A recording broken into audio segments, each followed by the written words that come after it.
नमस्कार दोस्तों, स्वागत है आप सभी का। हमारी जो क्लास चल रही थी वो चल रही थी प्लेटो से। प्लेटो जो एक दार्शनिक थे उससे संबंधित क्लासें अपनी चल रही थी। हमने ये पढ़ा था प्लेटो के बारे में कि उनका राज्य विस्तार नीति क्या थी, क्या उनकी जीवनी थी, सब कुछ जो हमने पीछे के क्लासों में पढ़ा था। आज जो हम बात करें वो बात करेंगे आज जो अपनी महत्वपूर्ण बात है इसके अंदर शिक्षा व्यवस्था। प्लेटो की क्या नीति थी शिक्षा को लेकर के और क्या उन्होंने साम्यवाद के बारे में उन्होंने बताया था, तो उससे संबंधित इसके अंदर जानेंगे। उसके बाद एक ही क्लास हो रहेगी प्लेटो की, जो उन्होंने पुस्तकें लिखी थी, जो उन्होंने पुस्तक लिखी थी जिनके बारे में हमने पहले भी पढ़ा था। एक पुस्तक थी रिपब्लिक, एक पुस्तक थी रिपब्लिक, एक थी स्टेटमेंट्स स्टेटमेंट्स और एक थी लॉज। इन पुस्तकों के विवरण के बारे में पढ़ेंगे और इसके साथ ही अपने ये प्लेटो का जो दार्शनिक विचार थे उनके विचार है वो सभी समाप्त हो जाएंगे इन क्लासों के अंदर। तो देखिए आज जो हम बात कर रहे हैं वो कर रहे हैं प्लेटो की शिक्षा व्यवस्था और साम्यवाद के बारे में। देखिए सबसे पहले हम शिक्षा के बारे में बात कर ले। प्लेटो ने एक पुस्तक लिखी थी, जैसा कि मैंने पहले आपको बताया था। प्लेटो ने एक पुस्तक लिखी थी रिपब्लिक। कौन सी पुस्तक थी? रिपब्लिक। एक पुस्तक लिखी थी प्लेटो ने और उसके अंदर बताया था आदर्श समाज की। जो ये प्लेटो की रिपब्लिक पुस्तक थी, इसका जो मुख्य उद्देश्य था उन्होंने बताया था कि आदर्श समाज की स्थापना करना। आदर्श समाज की स्थापना करना उन्होंने पहले ही बताया था। और आदर्श समाज की स्थापना कैसे होगी? इसके लिए न्याय की आवश्यकता होती है। किसकी आवश्यकता होती है? न्याय की आवश्यकता होती है, ठीक है ना। और न्याय की स्थापना करने के लिए, न्याय की स्थापना करने के लिए दो मुख्य साधन उन्होंने बताए थे। दो जो मुख्य साधन बताए थे, जिसमें से एक जो मुख्य साधन है वो है शिक्षा। क्या है वो है शिक्षा है। और दूसरा जो उन्होंने साधन बताया था वो बताया था उन्होंने साम्यवाद। उन्होंने बताया था साम्यवाद के बारे में, ठीक है ना। यानी प्लेटो ने जो रिपब्लिक पुस्तक में एक आदर्श समाज की संकल्पना दी थी और ये बताया था कि आदर्श समाज के लिए सबसे ज्यादा जरूरी है वो न्याय है, और न्याय की स्थापना के लिए शिक्षा और साम्यवाद की बड़ी आवश्यकता होती है। देखिए प्लेटो ने जो शिक्षा पद्धति दी थी, शिक्षा के बारे में प्लेटो ने जो शिक्षा पद्धति दी थी वो दो प्रकार से दी थी। कितने प्रकार से? दो प्रकार से दी थी। एक की बात करें तो एंथेस, एक की बात करें तो एंथेस के अनुसार, एंथेस के आधार पर, और दूसरी जो दी थी वो स्पार्टा के आधार पर दी थी, ठीक है ना। दो पद्धतियां उन्होंने बताया थे। प्लेटो ने इन दो पद्धतियों को मिलाया था, एक एंथेस के आधार पर और दूसरा स्पार्टा के आधार पर। एंथेस के आधार पर क्या चीज थी कि ये यहाँ जो होती है वो निजी शिक्षा व्यवस्था थी। यहाँ जो थी वो निजी शिक्षा व्यवस्था थी। किस प्रकार से निजी शिक्षा व्यवस्था थी? यानी शिक्षा में सबसे ज्यादा किसका जोर दिया गया था? बौद्धिक व शारीरिक, बौद्धिक व दार्शनिक, बौद्धिक व दार्शनिक शिक्षा पर इन्होंने जोर दिया था। बौद्धिक व दार्शनिक शिक्षा पर इन्होंने क्या दिया था? जोर दिया था एंथेस के आधार पर। दूसरा अगर स्पार्टा की बात करें, स्पार्टा की बात करें तो ये एक सार्वजनिक शिक्षा व्यवस्था थी। ये थी एक सार्वजनिक शिक्षा व्यवस्था थी। और यहाँ पर क्या था? यहाँ पर सबसे ज्यादा, यहाँ पर देखिए बौद्धिक और दार्शनिक आता है तो यहाँ पर क्या? शारीरिक, यहाँ पर शारीरिक व सैनिक शिक्षा पर जोर दिया था। शारीरिक व सैनिक शिक्षा पर इन्होंने जोर दिया था, ठीक है ना। अब जब हम बात करें प्लेटो की शिक्षा के, प्लेटो की शिक्षा नीति किस प्रकार से थी, प्लेटो की जो शिक्षा नीति थी वो किस प्रकार से, समझिए। सबसे पहले हम बात करें कि प्लेटो के अनुसार जो सार्वजनिक शिक्षा होनी चाहिए। प्लेटो ने क्या बताया कि सार्वजनिक शिक्षा होनी चाहिए, यानी जो शिक्षा है वो एक किसी राज्य के द्वारा स्थापित की जानी चाहिए, राज्य के द्वारा उसकी व्यवस्था की जानी चाहिए। ये प्लेटो का मानना था कि राज्य के द्वारा शिक्षा की वो व्यवस्था की जानी चाहिए, जो जिसका नाम दिया था उसने सार्वजनिक शिक्षा, द्वारा शिक्षा की व्यवस्था, ठीक है ना। और दूसरा जो उन्होंने बताया था कि जो ये जो शिक्षा दी जा रही है वो स्त्री और पुरुष में समान रूप से हो। शिक्षा वो स्त्री और पुरुष में समान रूप से होनी चाहिए, स्त्री व पुरुष में। उन्होंने स्त्री और पुरुष के अंदर कोई भेदभाव नहीं किया था सार्वजनिक शिक्षा के आधार पर। पुरुष हेतु समान रूप से होनी चाहिए, ठीक है ना। ये दूसरा उन्होंने बताया था। तीसरा जो उन्होंने बताया था, उन्होंने शिक्षा को 3 चरणों में बांटा था। शिक्षा को 3 चरणों में बांटा था। शिक्षा के 3 चरण, 3 चरण कौन कौन से 3 चरण वो देख लेते हैं अपने अगले पेज के ऊपर। शिक्षा के 3 चरण, ये प्लेटो ने बताया था। शिक्षा के कितने चरण है? उन्होंने 3 चरणों के अंदर बांटा था। पहला जो चरण आता है वो देखिए, सबसे पहले हम बात करें वो एक प्रकार की प्रारंभिक शिक्षा है। कौन सी शिक्षा है? वो एक प्रकार की प्रारंभिक शिक्षा के रूप में उन्होंने विभाजित किया था। दूसरा जो उन्होंने बताया था, वो बताया था उन्होंने उच्च शिक्षा के बारे में। कौन सी शिक्षा? उच्च शिक्षा के बारे में उन्होंने वर्गीकरण किया था। और तीसरा जो उन्होंने प्रकार बताया था, वो एक व्यवहारिक शिक्षा होगी। कौन सी शिक्षा होगी? एक प्रकार की व्यवहारिक शिक्षा होगी। 3 प्रकार उन्होंने बताया था, 3 चरण बताए थे। देखिए, सबसे पहले अगर प्रारंभिक शिक्षा की हम बात करें, प्रारंभिक शिक्षा के अंदर उन्होंने क्या बताया था कि यह 20 वर्ष तक होती है। इसकी आयु कितनी होती है? 20 वर्ष तक होती है, ठीक है ना। इसकी आयु कितनी होती है? 20 वर्ष तक प्रारंभिक शिक्षा होती है। और उसके बाद 20 से 35, इसकी आयु है वो 20 से 35 वर्ष रखी थी उन्होंने, ठीक है ना। 20 से 35 वर्ष की आयु में उच्च शिक्षा ग्रहण की जाती है। और जो व्यवहारिक शिक्षा होती है वो 35 से 50 तक, 35 से 50 वर्ष तक इन्होंने ये संकल्पना रखी थी। देखिए, इस उम्र में क्या होता है? कल्पना हावी होती है। व्यक्ति क्या करता है? कल्पना ज्यादा करता है, कल्पना हावी होती है, ठीक है ना। तो यहाँ पर कौन सी शिक्षा दी जानी चाहिए? इसमें शारीरिक शिक्षा दी जानी चाहिए, शारीरिक व संगीत शिक्षा। शारीरिक व संगीत शिक्षा के बारे में उन्होंने बताया था कि जो प्रारंभिक शिक्षा होती है उसमें शारीरिक और संगीत शिक्षा दीजिए। तो यह केवल किसके लिए बताया था उन्होंने? यह केवल बताया था कि ये होती है केवल संरक्षक वर्ग के लिए, संरक्षक वर्ग के लिए उपयुक्त होती है, ठीक है ना। संरक्षक वर्ग कौन सा होता है? एक तो जो शासक होता है, दूसरा होता है सैन्य, ठीक है। तो इसमें जो उन्होंने बताया कि अंतिम जो, देखिए यहां पर लिख देता हूं मैं, इन्होंने बताया कि अंतिम जो 2 वर्ष होते हैं, अंतिम 2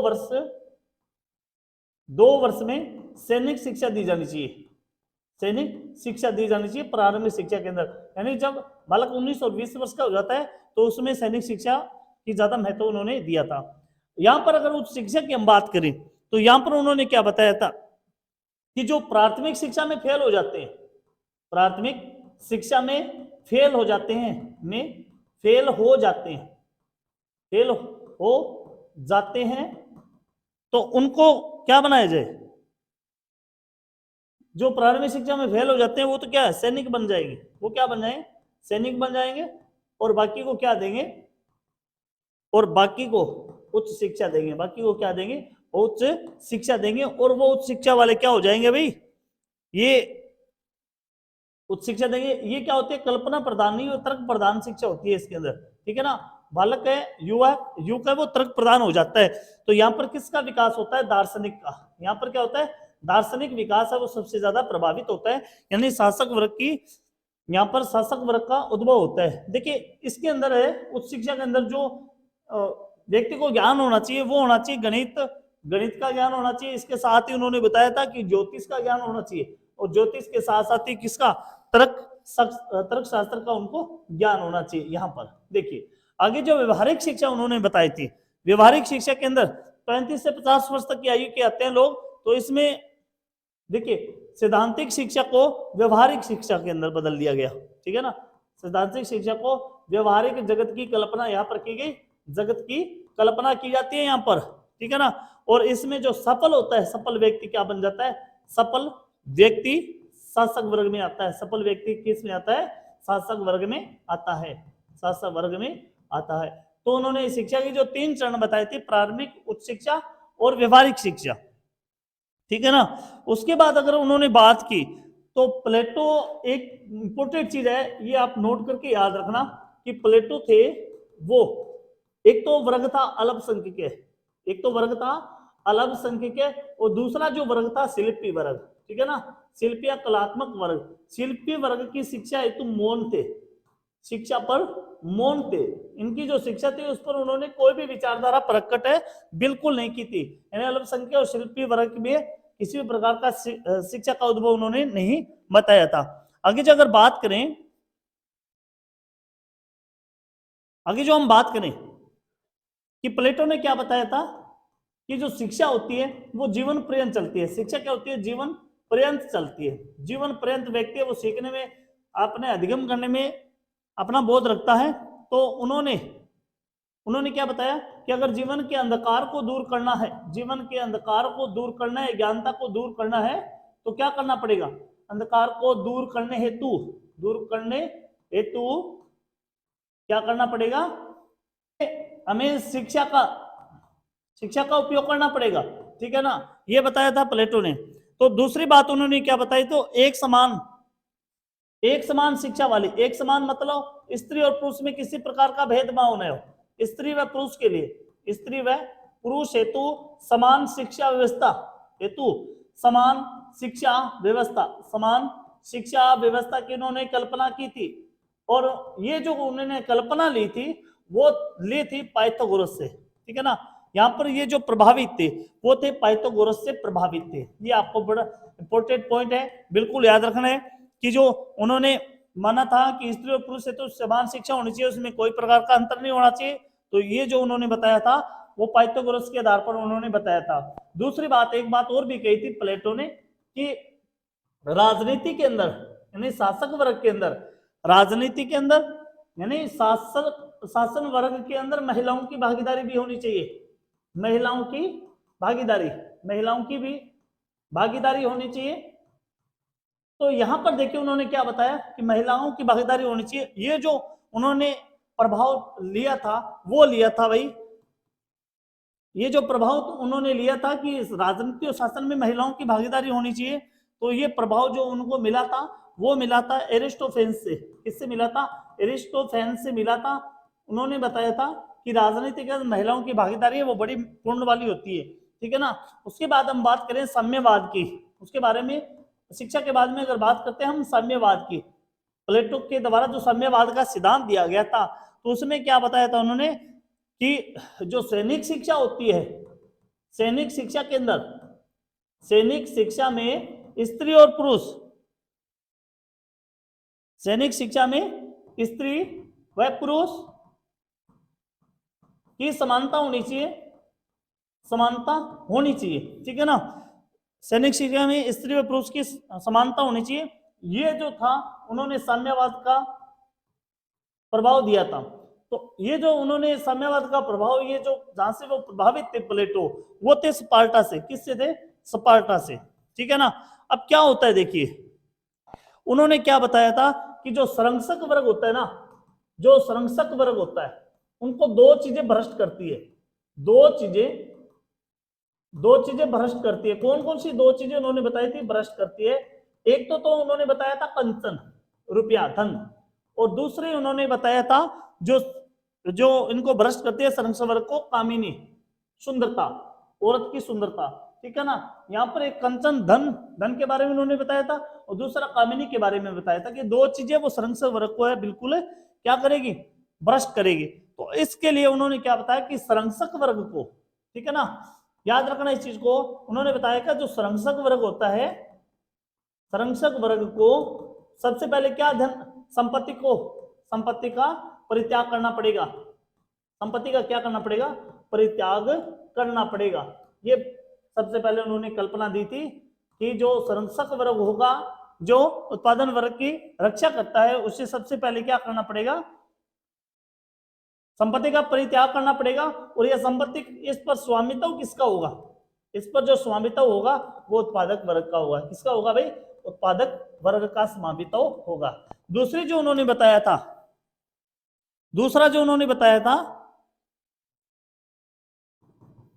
परिवार व स्त्रियों का साम्यवाद, परिवार व स्त्रियों का साम्यवाद। पहले जो हमने जानी थी कि सैनिक शिक्षा पर किसका, स्त्री और पुरुष वो समान होनी चाहिए। दूसरा उन्होंने बताया था कि परिवार व स्त्रियों का जो साम्यवाद होता है वो किस प्रकार से होता है। देखियो इसमें क्या होता है, जो परिवार का साम्यवाद होता है ना, वो नगर की एकता को बढ़ावा देता है। किसकी एकता को? नगर की एकता को बढ़ावा देता है। ऐसा किसका मानना था? प्लेटो का मानना था। जो परिवार का साम्यवाद होता है वो किसका बढ़ावा देता है? नगर की एकता को बढ़ावा देता है। तो इसके लिए क्या करना चाहिए? जितने परिवार में सदस्य होते हैं, जितने भी परिवार के अंदर क्या होते हैं, सदस्य होते हैं, उनका समान हित व समान साझेदारी का भाव होना चाहिए। समान हित व समान साझेदारी का भाव होना चाहिए, ठीक है ना, होना चाहिए। देखिए यहाँ पर उन्होंने क्या बताया कि जो परिवार के सभी सदस्य होते हैं उसके अंदर समान हित और समान साझेदारी का भाव होना चाहिए, ताकि किसी प्रकार की कलह उत्पन्न न हो, किसी प्रकार की कलह उत्पन्न न हो। प्लेटो क्या मानते थे?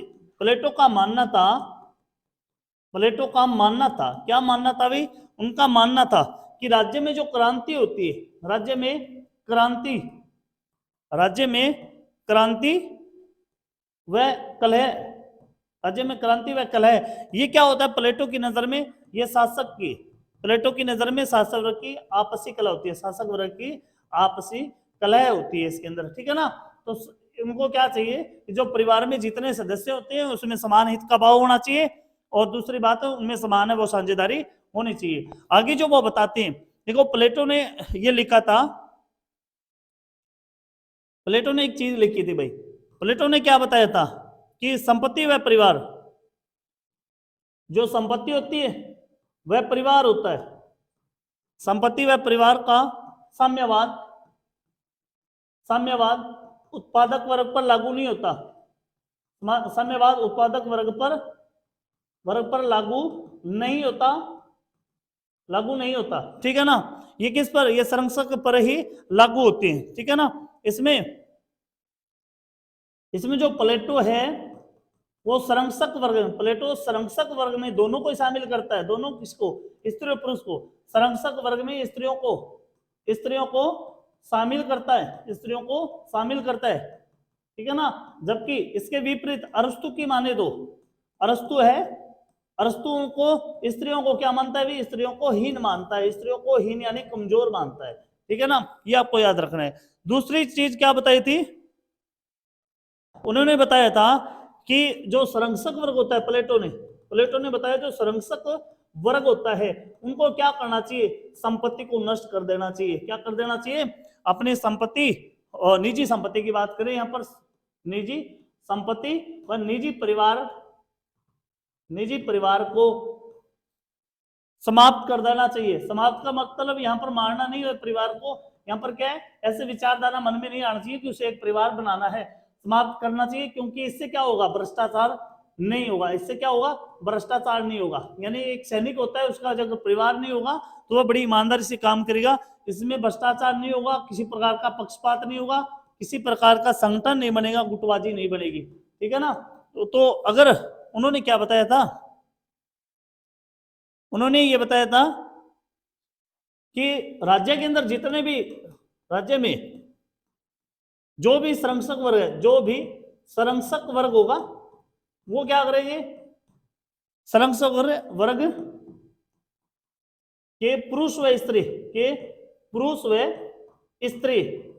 स्त्री शादी नहीं करेंगे। तो शादी नहीं करेंगे, बच्चे कहां से होंगे? तो उन्होंने बताया था कि स्त्री पुरुष सहवास के रूप में रहेंगे, सहवास के रूप में वो क्या करेंगे? संतान उत्पन्न करेंगे, सहवास के रूप में संतान उत्पन्न करेंगे, और उस संतान को क्या किया जाएगा? बाहर किसी नर्स की देखरेख में, नर्स की देखरेख में उसका पालन पोषण किया जाएगा, देखरेख में पालन पोषण किया जाएगा। उसके अलावा उन्होंने क्या बताया कि जो बच्चे यानी अंगहीन पैदा होंगे, अंगहीन यानी अपंग की बात करें हैं, या निम्न गुण वाले पैदा होंगे, निम्न गुण वाले पैदा होंगे, तो उनको क्या कर दिया जाएगा? समाप्त कर दिया जाएगा, समाप्त कर दिया जाए। तो तभी क्या होगा? संरक्षण वर्ग के अंदर किसी प्रकार का निजी परिवार है वो नहीं उत्पन्न होगा। तो यहां पर जो हमने बात की थी,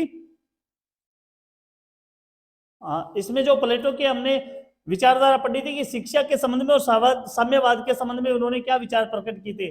तो प्लेटो के द्वारा है 3 प्रकार की व्यवस्था की गई थी। प्रारंभिक शिक्षा हो गई, उच्च शिक्षा और व्यवहारवादी शिक्षा। उसके बाद साम्यवाद के अंदर उन्होंने पाइथागोरस से सबसे ज्यादा प्रभावित हुए थे। उन्होंने बताया था कि संरक्षक वर्ग कभी भी अपने हित के लिए काम नहीं करेगा, कभी भी अपनी निजी संपत्ति या निजी परिवार के लिए काम नहीं करेगा, उसे ऐसी व्यवस्था को समाप्त कर देना चाहिए। और जो संरक्षक वर्ग है उसमें स्त्री और पुरुष आपस में शादी नहीं करेंगे, केवल सहवास के रूप में संतान उत्पन्न करेंगे, और संतान की देखभाल है वो एक नर्स के माध्यम से एकांत रूप में की जाएगी। और जो बच्चे अपंग अंगहीन पैदा होंगे या निम्न गुण वाले होंगे तो उन्हें क्या कर दिया जाएगा? समाप्त कर दिया जाएगा।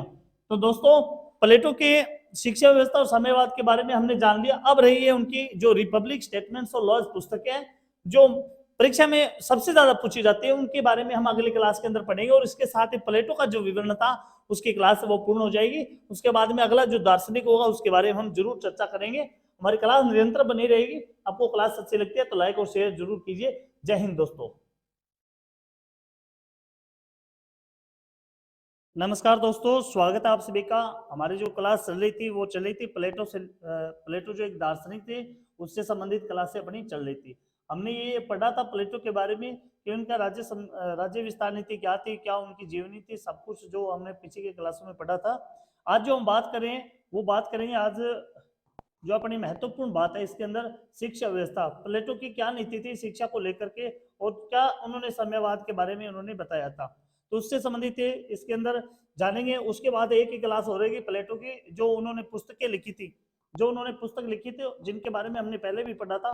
एक पुस्तक थी रिपब्लिक, एक पुस्तक थी रिपब्लिक, एक थी स्टेटमेंट्स स्टेटमेंट्स और एक थी लॉज। इन पुस्तकों के विवरण के बारे में पढ़ेंगे और इसके साथ ही अपने ये प्लेटो का जो दार्शनिक विचार थे, उनके विचार है वो सभी समाप्त हो जाएंगे इन क्लासों के अंदर। तो देखिए आज जो हम बात कर रहे हैं वो कर रहे हैं प्लेटो की शिक्षा व्यवस्था और साम्यवाद के बारे में। देखिए सबसे पहले हम शिक्षा के बारे में बात कर ले। प्लेटो ने एक पुस्तक लिखी थी, जैसा कि मैंने पहले आपको बताया था। प्लेटो ने एक पुस्तक लिखी थी रिपब्लिक। कौन सी पुस्तक थी? रिपब्लिक एक पुस्तक लिखी थी प्लेटो ने, और उसके अंदर बताया था आदर्श समाज की। जो ये प्लेटो की रिपब्लिक पुस्तक थी, इसका जो मुख्य उद्देश्य था उन्होंने बताया था कि आदर्श समाज की स्थापना करना। आदर्श समाज की स्थापना करना उन्होंने पहले ही बताया था। और आदर्श समाज की स्थापना कैसे होगी? इसके लिए न्याय की आवश्यकता होती है। किसकी आवश्यकता होती है? न्याय की आवश्यकता होती है, ठीक है ना। और न्याय की स्थापना करने के लिए, न्याय की स्थापना करने के लिए दो मुख्य साधन उन्होंने बताए थे। दो जो मुख्य साधन बताए थे, जिसमें से एक जो मुख्य साधन है वो है शिक्षा। क्या है वो है शिक्षा है। और दूसरा जो उन्होंने साधन बताया था वो बताया था उन्होंने साम्यवाद। उन्होंने बताया था साम्यवाद के बारे में, ठीक है ना। यानी प्लेटो ने जो रिपब्लिक पुस्तक में एक आदर्श समाज की संकल्पना दी थी और ये बताया था कि आदर्श समाज के लिए सबसे ज्यादा जरूरी है वो न्याय है, और न्याय की स्थापना के लिए शिक्षा और साम्यवाद की बड़ी आवश्यकता होती है। देखिए प्लेटो ने जो शिक्षा पद्धति दी थी, शिक्षा के बारे में प्लेटो ने जो शिक्षा पद्धति दी थी वो दो प्रकार से दी थी। कितने प्रकार से? दो प्रकार से दी थी। एक की बात करें तो एंथेस, एक की बात करें तो एंथेस के अनुसार, एंथेस के आधार पर, और दूसरी जो दी थी वो स्पार्टा के आधार पर दी थी, ठीक है ना। दो पद्धतियां उन्होंने बताया थे। प्लेटो ने इन दो पद्धतियों को मिलाया था, एक एंथेस के आधार पर और दूसरा स्पार्टा के आधार पर। एंथेस के आधार पर क्या चीज थी कि ये यहाँ जो होती है वो निजी शिक्षा व्यवस्था थी। यहाँ जो थी वो निजी शिक्षा व्यवस्था थी। किस प्रकार से निजी शिक्षा व्यवस्था थी? यानी शिक्षा में सबसे ज्यादा किसका जोर दिया गया था? बौद्धिक व शारीरिक, बौद्धिक व दार्शनिक, बौद्धिक व दार्शनिक शिक्षा पर इन्होंने जोर दिया था। बौद्धिक व दार्शनिक शिक्षा पर इन्होंने क्या दिया था? जोर दिया था एंथेस के आधार पर। दूसरा अगर स्पार्टा की बात करें, स्पार्टा की बात करें तो ये एक सार्वजनिक शिक्षा व्यवस्था थी। ये थी एक सार्वजनिक शिक्षा व्यवस्था थी। और यहाँ पर क्या था? यहाँ पर सबसे ज्यादा, यहाँ पर देखिए बौद्धिक और दार्शनिक आता है तो यहाँ पर क्या? शारीरिक, यहाँ पर शारीरिक व सैनिक शिक्षा पर जोर दिया था। शारीरिक व सैनिक शिक्षा पर इन्होंने जोर दिया था, ठीक है ना।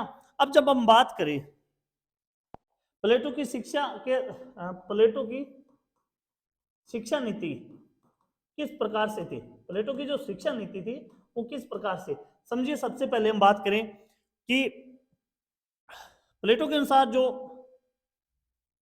सार्वजनिक शिक्षा होनी चाहिए, प्लेटो ने क्या बताया कि सार्वजनिक शिक्षा होनी चाहिए। यानी जो शिक्षा है वो एक किसी राज्य के द्वारा स्थापित की जानी चाहिए, राज्य के द्वारा उसकी व्यवस्था की जानी चाहिए। ये प्लेटो का मानना था कि राज्य के द्वारा शिक्षा की वो व्यवस्था की जानी चाहिए, जो जिसका नाम दिया था उसने सार्वजनिक शिक्षा, द्वारा शिक्षा की व्यवस्था, ठीक है ना। और दूसरा जो उन्होंने बताया था कि जो ये जो शिक्षा दी जा रही है वो स्त्री और पुरुष में समान रूप से हो। शिक्षा वो स्त्री और पुरुष में समान रूप से होनी चाहिए, स्त्री व पुरुष में। इन्होंने स्त्री और पुरुष के अंदर कोई भेदभाव नहीं किया था सार्वजनिक शिक्षा के आधार पर। पुरुष हेतु समान रूप से होनी चाहिए, ठीक है ना। ये दूसरा उन्होंने बताया था। तीसरा जो उन्होंने बताया था, उन्होंने शिक्षा को 3 चरणों में बांटा था। शिक्षा को 3 चरणों में बांटा था। शिक्षा के 3 चरण, 3 चरण कौन कौन से 3 चरण वो देख लेते हैं अपने अगले पेज के ऊपर। शिक्षा के 3 चरण, ये प्लेटो ने बताया था। शिक्षा के कितने चरण है? उन्होंने 3 चरणों के अंदर बांटा था।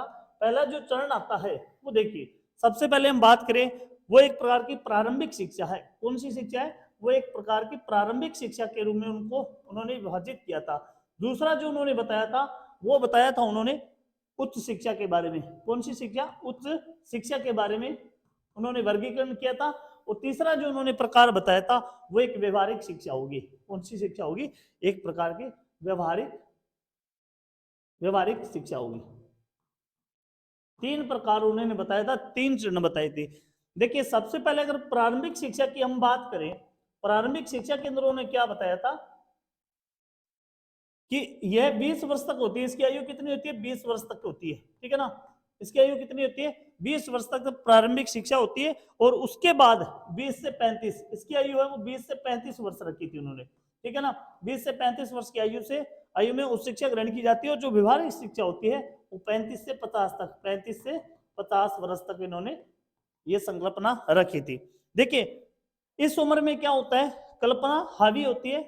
व्यक्ति क्या करता है? कल्पना ज्यादा करता है, कल्पना हावी होती है, ठीक है ना। तो यहाँ पर कौन सी शिक्षा दी जानी चाहिए? इसमें शारीरिक शिक्षा दी जानी चाहिए। शारीरिक व संगीत शिक्षा, शारीरिक व संगीत शिक्षा के बारे में उन्होंने बताया था कि जो प्रारंभिक शिक्षा होती है उसमें शारीरिक और संगीत शिक्षा दीजिए। तो यह केवल किसके लिए बताया था उन्होंने? यह केवल बताया था कि ये होती है केवल संरक्षक वर्ग के लिए, संरक्षक वर्ग के लिए उपयुक्त होती है, ठीक है ना। संरक्षक वर्ग कौन सा होता है? एक तो जो शासक होता है, दूसरा होता है सैन्य, ठीक है। तो इसमें जो उन्होंने बताया कि अंतिम जो, देखिए यहां पर लिख देता हूं मैं, इन्होंने बताया कि अंतिम जो 2 वर्ष होते हैं, अंतिम 2 वर्ष में सैनिक शिक्षा दी जानी चाहिए। सैनिक शिक्षा दी जानी चाहिए प्रारंभिक शिक्षा के अंदर। यानी जब बालक 19 और 20 वर्ष का हो जाता है तो उसमें सैनिक शिक्षा की ज्यादा महत्व उन्होंने दिया था। यहां पर अगर उच्च शिक्षा की हम बात करें तो यहां पर उन्होंने क्या बताया था कि जो प्राथमिक शिक्षा में फेल हो जाते हैं, प्राथमिक शिक्षा में फेल हो जाते हैं, फेल हो जाते हैं, तो उनको क्या बनाया जाए?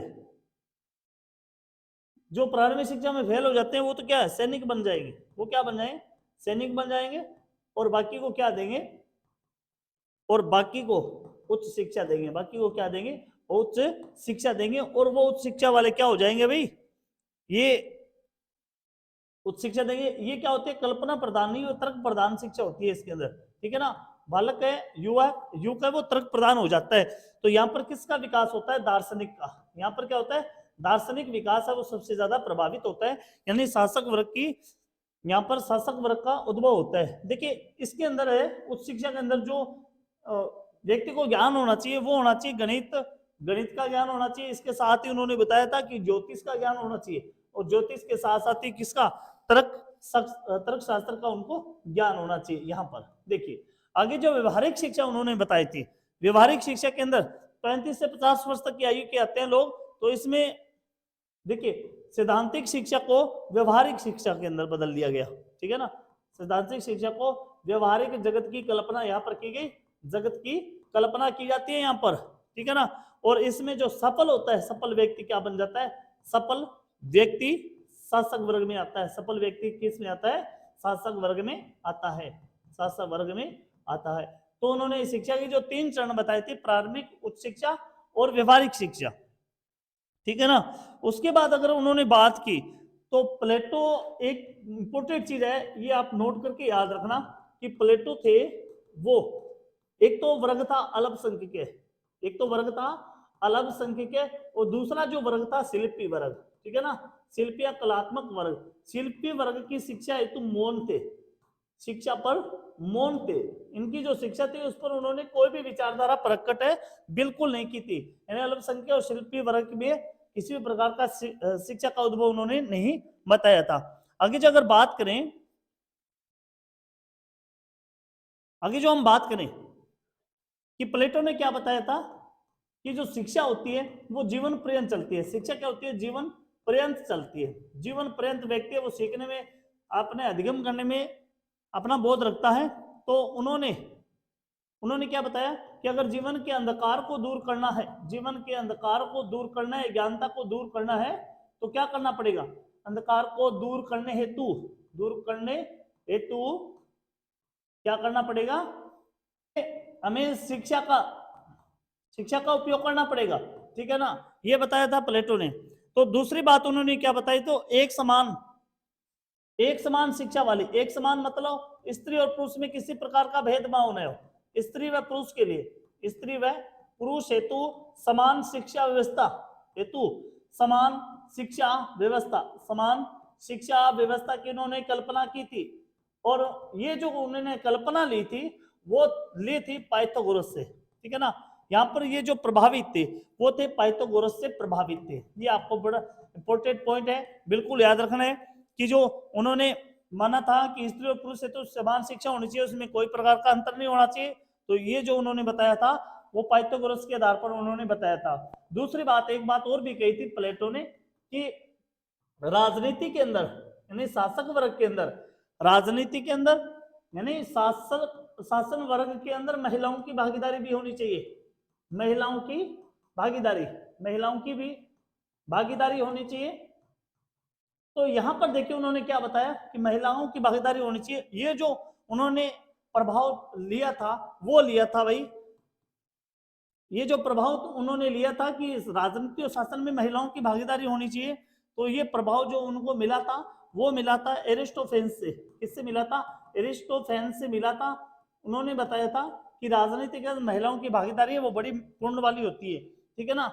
उसके बाद हम बात करें साम्यवाद की, उसके बारे में शिक्षा के बाद में अगर बात करते हैं हम साम्यवाद की, प्लेटो के द्वारा जो साम्यवाद का सिद्धांत दिया गया था, तो उसमें क्या बताया था उन्होंने कि जो सैनिक शिक्षा होती है, सैनिक शिक्षा के अंदर, सैनिक शिक्षा में स्त्री और पुरुष,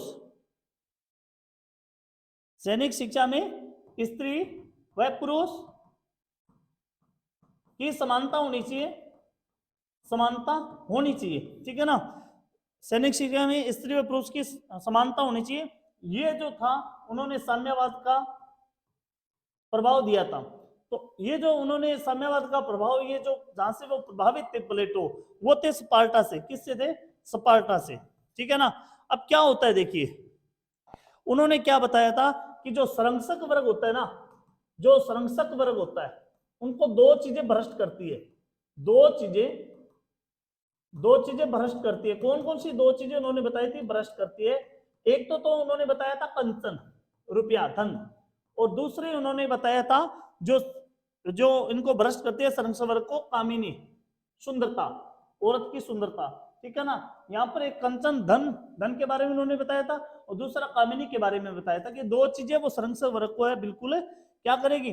भ्रष्ट करेगी। तो इसके लिए उन्होंने क्या बताया कि संरक्षक वर्ग को, ठीक है ना, याद रखना इस चीज को, उन्होंने बताया कि जो संरक्षक वर्ग होता है, संरक्षक वर्ग को सबसे पहले क्या, धन, संपत्ति का परित्याग करना पड़ेगा, संपत्ति का क्या करना पड़ेगा?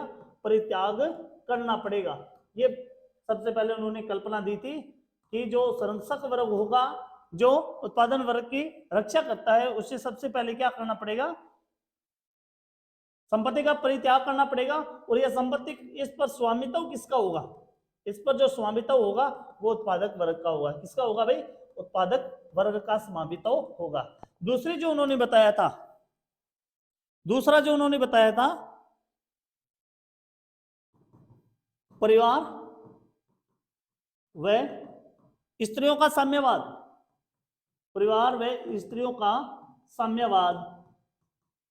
पहले जो हमने जानी थी कि सैनिक शिक्षा पर किसका, स्त्री और पुरुष है वो समान होनी चाहिए। दूसरा उन्होंने बताया था कि परिवार व स्त्रियों का जो साम्यवाद होता है वो किस प्रकार से होता है। देखियो इसमें क्या होता है, जो परिवार का साम्यवाद होता है ना, वो नगर की एकता को बढ़ावा देता है। किसकी एकता को? नगर की एकता को बढ़ावा देता है। ऐसा किसका मानना था? प्लेटो का मानना था। जो परिवार का साम्यवाद होता है वो किसका बढ़ावा देता है? नगर की एकता को बढ़ावा देता है। तो इसके लिए क्या करना चाहिए? जितने परिवार में सदस्य होते हैं, जितने भी परिवार के अंदर क्या होते हैं, सदस्य होते हैं, उनका समान समान हित व समान साझेदारी का भाव होना चाहिए। समान हित व समान साझेदारी का भाव होना चाहिए, ठीक है ना, होना चाहिए। देखिए यहाँ पर उन्होंने क्या बताया कि जो परिवार के सभी सदस्य होते हैं उसके अंदर समान हित और समान साझेदारी का भाव होना चाहिए, ताकि किसी प्रकार की कलह उत्पन्न न हो, किसी प्रकार की कलह उत्पन्न न हो। प्लेटो क्या मानते थे? प्लेटो का मानना था, प्लेटो का मानना था, क्या मानना था भाई?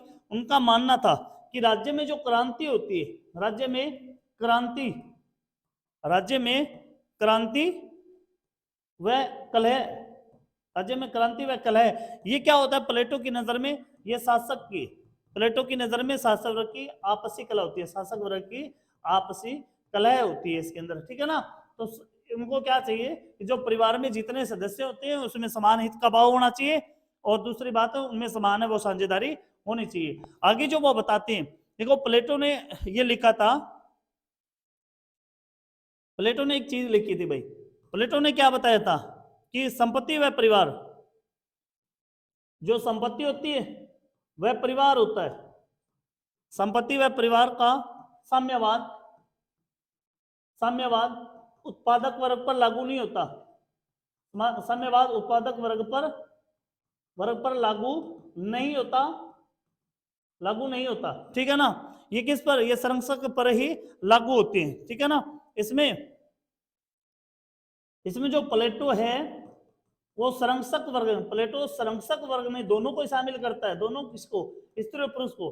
संरक्षक वर्ग में स्त्रियों को शामिल करता है, स्त्रियों को शामिल करता है, ठीक है ना। जबकि इसके विपरीत अरस्तु की माने तो, अरस्तु है, अरस्तु को स्त्रियों को क्या मानता है? स्त्रियों को हीन मानता है, स्त्रियों को हीन यानी कमजोर मानता है, ठीक है ना। ये आपको याद रखना है। दूसरी चीज क्या बताई थी? उन्होंने बताया था कि जो संरक्षक वर्ग होता है, प्लेटो ने बताया जो संरक्षक वर्ग होता है उनको क्या करना चाहिए? संपत्ति को नष्ट कर देना चाहिए। क्या कर देना चाहिए? अपनी संपत्ति और निजी संपत्ति की बात करें यहाँ पर, निजी संपत्ति व निजी परिवार को समाप्त कर देना चाहिए। समाप्त का मतलब यहाँ पर मारना नहीं है परिवार को, यहाँ पर क्या है, ऐसे विचारधारा मन में नहीं आना चाहिए कि उसे एक परिवार बनाना है, समाप्त करना चाहिए, क्योंकि इससे क्या होगा? भ्रष्टाचार नहीं होगा। इससे क्या होगा? भ्रष्टाचार नहीं होगा। यानी एक सैनिक होता है, उसका जब परिवार नहीं होगा तो वह बड़ी ईमानदारी से काम करेगा, इसमें भ्रष्टाचार नहीं होगा, किसी प्रकार का पक्षपात नहीं होगा, किसी प्रकार का संगठन नहीं बनेगा, गुटबाजी नहीं बनेगी, ठीक है ना। तो अगर उन्होंने क्या बताया था? उन्होंने ये बताया था कि राज्य के अंदर जितने भी, राज्य में जो भी संरक्षक वर्ग है, जो भी संरक्षक वर्ग होगा वो क्या करेंगे? संरक्षक वर्ग के पुरुष व स्त्री शादी नहीं करेंगे। तो शादी नहीं करेंगे, बच्चे कहां से होंगे? तो उन्होंने बताया था कि स्त्री पुरुष सहवास के रूप में रहेंगे, सहवास के रूप में वो क्या करेंगे? संतान उत्पन्न करेंगे, सहवास के रूप में संतान उत्पन्न करेंगे, और उस संतान को क्या किया जाएगा?